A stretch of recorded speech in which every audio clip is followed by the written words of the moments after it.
ছেলে যখন আপনার বিয়ে করতে চায়, বাবা যারা আছেন শোনেন, ছেলেকে বলবেন বাবা আগে মহরণার টাকা রেডি করো। তখন বলে আব্বা আপনার তো অনেক টাকা আছে, বিয়ে করে বউ নিয়ে ঘুমাবা তুমি আর মহরণা দেবো আমি? কথা বলে এমনি ছেলে রোজগার শুরু করে দিবে, বিয়ে করার আশাই হলেও আপনার ছেলে দেখবেন ইনকাম শুরু করবে। একটু বোঝেন, একটু বোঝেন, আল্লাহ বোঝার তৌফিক দান করুন। জোরে বলুন আমিন। স্ত্রীর মহারণা পরিশোধ করার দরকার আছে না নাই? তাহলে যেই যুবক বাসর করে এইভাবে মাপ নাই, আল্লাহ তাআলার ফেরেশতারা তার ভিডিওটা করে রাখছে, আর কিয়ামতের ময়দানে আল্লাহ দেখাবে যুবক রে, এজন্য বিয়ে করার আগে স্ত্রীর মহারণার টাকাটা রেডি করো। 50,000 পারো, 20,000 পারো, 1 লাখ পারো, সাধ্য অনুযায়ী তুমি দিবা, নগদ পরিশোধ করে দিয়ে বউকে ঘরে নিয়ে আনবা। আর তুমি বিয়ের আগে নাকের ভিতরে রুমাল লাগায় বিয়ে করতে যাচ্ছ, যেই ছেলে নাকে রুমাল লাগায়া বিয়ে করতে যাবে বুঝে নেবেন এই মহারণার টাকা ফাঁকি দিয়েছে, আর যৌতুক নিয়া লজ্জায় শ্বশুর বাড়িতে যাতে নাকের মাথায় রুমাল দিয়েছে। যারা যৌতুক নিয়ে বিয়ে করে এরা বউয়ের কাছে বউ শাসন করার ক্ষমতা এরা হারিয়ে ফেলে। যখনই বউয়ের দিকে চোখ তুলে থাকে, বউকে কার দিক তাকাচ্ছিস, আগে 3 লাখ জমা দি। কথা কন, এরা ঘুমাই যায়, ঘুমাবার যায় শান্তি পায় না। কথা কন নাকি? খাট একটু জোরে লাগতে লাগছে, বউ কায়ে এ খাট আমার বাপ দিছে, তোর ঘর তো কিছু আসছিল না, এই ঘরের জানালার পর্দা পর্যন্ত বাপের কাছ থেকে চায় নিয়েছি, তোর আছে কি? কথা কন না কেন? এরকম বউ খোটা দেয়, দেয় না অনেকে? এরকম জীবন আপনারা চাচ্ছেন? বইয়ের খোটা খামো, তাহলে ছোট লোকই বাদ দেন, দিয়ে ভালো হয়ে যান। মহারণা পরিশোধ করে বউ ঘর তুলবা। যুবক রেডি? কথা রেডি? টাকা আছে? এরপরে আল্লাহ রাব্বুল আলামিন বলেন ইল্লা আসহাবাল ইয়ামিন, ডানপন্থী যারা নিরাপদে থাকবে, তারা ডান পাশে স্থান পাবে যারা, ভাগ্যবান তারা বলুন সুবহানাল্লাহ। এজন্য আল্লাহ রাব্বুল আলামিন বলেন ওয়া কুনতুম আজওয়াজান সালাসা ফা আসহাবুল মাইমানাতি মা আসহাবুল মাইমানা ওয়া আসহাবুল মাশআমাতি মা আসহাবুল মাশআমা ওয়াস-সাবিকুনাস সাবিকুন উলাইকাল মুকাররাবুন।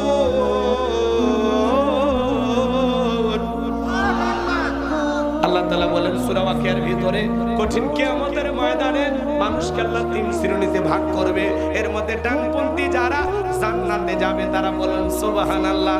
সেই কথা আল্লাহ তাআলা বলেন ফি জান্নাতি ইয়াতাসাআলুন।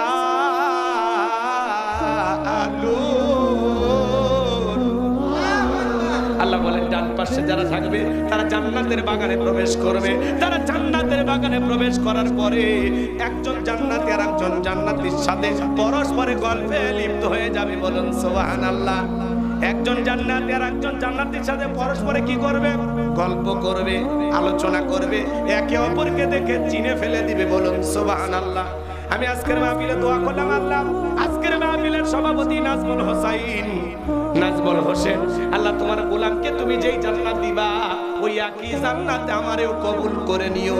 আল্লাহর কাছে দোয়া করলাম, আল্লাহ যদি দয়া করে কবুল করে, আজকে আমি দোয়া করলাম আল্লাহ এই দিনাজপুরের মাটিতে যত মানুষ আমার আলোচনা শুনতেছে, আল্লাহ আমাদের সবাইকে আপনি দয়া করে একই জান্নাতে কবুল করে নেবেন। জোরে বলেন আমিন। যদি দয়া করে আমাদেরকে একই জান্নাতে থাকার জায়গা করে দেয়, আল্লাহ যদি দেয়, শোনেন শোনেন, তাহলে সভাপতি আমার থেকে চিনতে পারবে আপনি গোলাম রব্বানি না? হ্যাঁ, আমাদের এলাকা ওয়াজ করতে গেছি। আপনি কি মনে করেন আপনার ফেসটা আল্লাহ উল্টা পাল্টা করে দিবি? না, চেহারা ওই একই রকমই থাকবে, কিন্তু খালি সৌন্দর্যটা আল্লাহ বৃদ্ধি করে দিবে। সুবহানাল্লাহ। কালকে কইলে হবে এটা বাকি রাগ করতেছেন? আপনার বউকে যেরকম দেখতেছেন না, ওই বউটাকে আল্লাহ এত সুন্দর করে দিবে, জান্নাতের হুরদের চাইতে কয়েক কোটি গুণ বেশি সৌন্দর্য আল্লাহ আপনার স্ত্রীকে দিবে।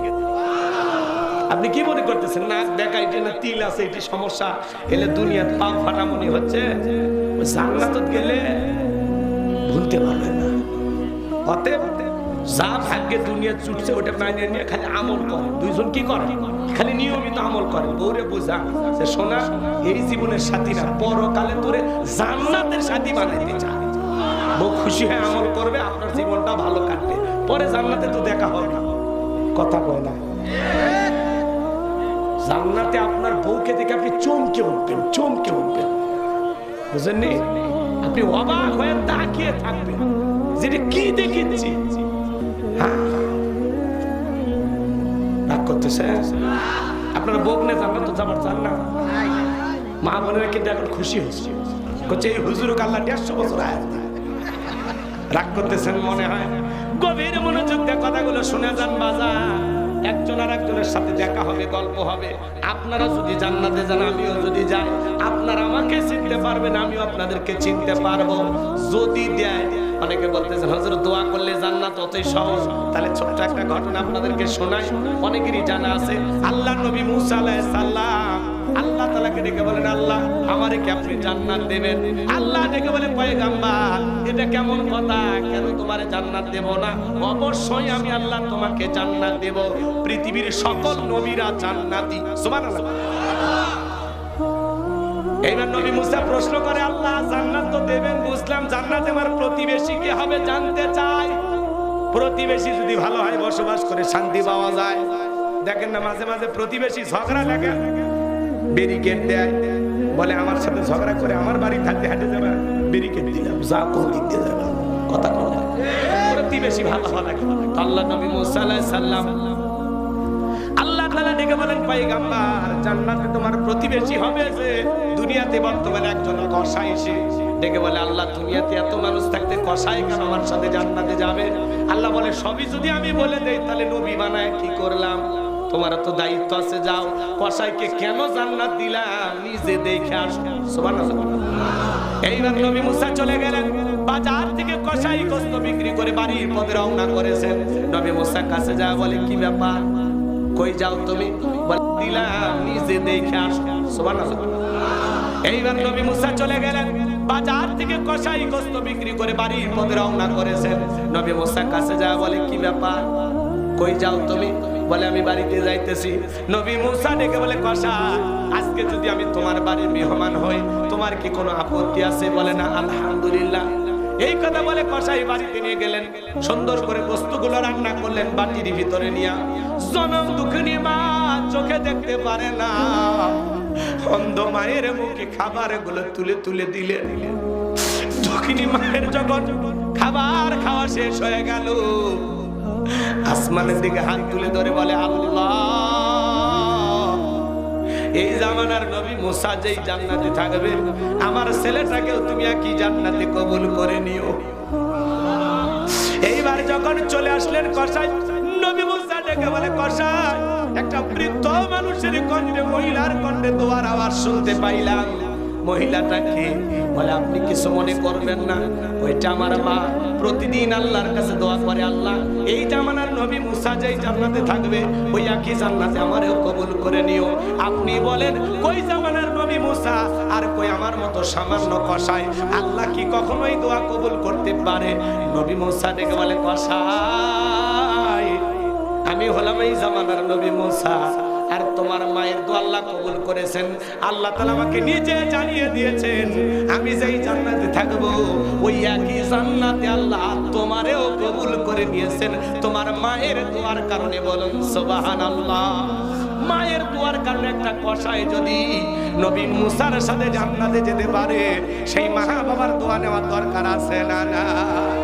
এজন্য আল্লাহ বলেন, ওয়াকাদা রাব্বুকা আল্লা তা'বুদু ইল্লা ইয়্যাহু ওয়া বিল ওয়ালিদাইনি ইহসানা। আল্লাহু আকবার। আমার আল্লাহ রাব্বুল আলামিন ডেকে বলেন, ও দুনিয়ার মানুষ, আমার ইবাদত করো, আমার ইবাদতের সাথে কাউকে শরীক করো না। আমার ইবাদতের পর তোমাদের দায়িত্ব হলো মাতা পিতার খেদমত করা, তাদের সাথে উত্তম আচরণ করা, সম্মান সূচক আচরণ করা। গভীর মনোযোগ দিয়ে কথাগুলো শুনবেন বাজার। এই পৃথিবীর জমিনে আজকে 95% পরিবারে মা বাবা হলো অবহেলিত, লাঞ্ছিত, বঞ্চিত, সন্তানদের দ্বারা অপমানিত। কথা বলেন না কেন? অনেক বাবা আছেন ভিতরে এত কষ্ট জমা বলতে পারে না, অনেক মা আছে এত কষ্ট পেয়েছে দুনিয়ার কাউরে বলতে পারে না। এজন্য যুবক তোমাদের উদ্দেশ্যে বলে যায়, খবরদার খবরদার, মা বাবার মনে কষ্ট দিও না। যুবক রে, তুমি কি ভুলে গেছো এই মা বাবা যদি তোমাকে আমাকে লালন পালন না করতো, দুনিয়ার জমিনে তুমি আমি এই দুনিয়াটা দেখতে পাইতাম না। মা বাবার ভালোবাসার মহব্বতের কারণে আজকে দুনিয়াতে বেঁচে আছি। কথা বলেন ঠিক কিনা? হে যুবক, গভীর মনোযোগ দিয়ে কথাগুলো শুনে যাও। তোমাদের উদ্দেশ্যে আমি বলে যেতে চাই, একটা মা যখন সন্তানটাকে পেটে নেয়, ৩-৪ মাস মা খাইতে পারে না, মার খাবারের রুচি নষ্ট হয়ে যায়, মার বমি বমি ভাব হয়। ৬-৭ মাস যখন অতিবাহিত হয়ে যায়, সন্তানটা যখন আস্তে আস্তে মায়ের পেটে বড় হয়, ডাক্তারি গবেষণায় বলা হয়েছে, বাজার আপনি আমি মায়ের গর্ভে যে জায়গাতে থাকি, এই জায়গাটা মাত্র ১০ ইঞ্চি। ৭ মাস যখন পার হয়ে যায়, মায়ের গর্ভে থাকা ১০ ইঞ্চি জায়গাটা সন্তান পরিপূর্ণ হয়ে যায়। সন্তান যখন বড় হতে লাগে, আল্লাহ তাআলা তখন সন্তানের ২টা পা মার কলিজার সাথে লাগায়া দেয়। সন্তান যখন ২ ইঞ্চি বেড়ে যায়, মার কলিজাটা ২ ইঞ্চি উপরে উঠে যায়। আস্তে আস্তে সন্তান যত বড় হয়, সন্তান যদি মায়ের পেটে আরো ৫ ইঞ্চি লম্বা হয়, ৫ ইঞ্চি মায়ের কলিজাটা উপর দিকে উঠে যায়। যে সন্তান সব চাইতে মায়ের পেটে কম নাড়াচাড়া করে, মায়ের গর্ভে থাকা অবস্থায় ওই সন্তানটা ৪,৫০০ বার মায়ের কলিজায় লাথি মারে। মা কেন এত মহব্বত করে সন্তানকে? এই পৃথিবীর জমিনে যখন সন্তানটা ভূমিষ্ঠ হয়, ওই সময় সবচাইতে কয়েকটা লাথি মার কলিজায় সন্তান বেশি জোরে জোরে মারে।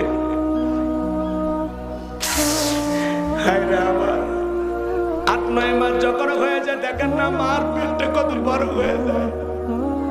আপনার স্ত্রী যখন সন্তান ধারণ করে, ওটা দেখে আপনি বুঝতে পারবেন আপনার মা কত কষ্ট করেছে। কত রাত মা ঘুমাইতে পারে না, খাইতে পারে না।